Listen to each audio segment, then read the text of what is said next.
Water rises to a height h in a capillary tube if the length of the capillary tube above the surface of water is made less than h. Then what happens we need to find here. Okay, assume this is a container. This is a container, and this container, the water is there. The water is there.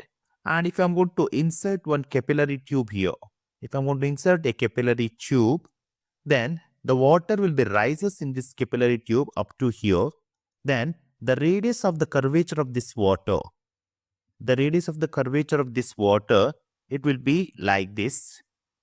It is like this. This is the radius of the curvature of the water in the capillary tube.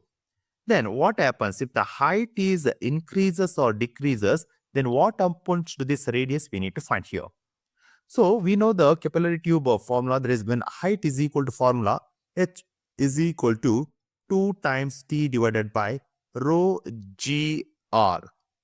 Then h into r is equal to 2 times t divided by rho into g, or we can say that is h is inversely proportional to the r. That means when h value is increases, the r value is decreases, and h value is decreases, the r value is increases. Then we can say that it is never get overflowing here. Only the capillary, that radius of curvature will be increase or decreases, only it is happens. Then water does not rise at all. This is wrong. This is not possible. Okay, this is wrong. It will be rise or fall. It is possible. Water rises up to the tip of the capillary tube and then starts overflowing like a fountain.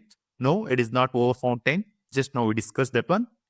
Water rises up to the top of the capillary tube and stays there without overflowing. Yes, this is the right answer.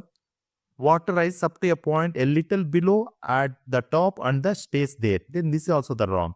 So option C is the right option here.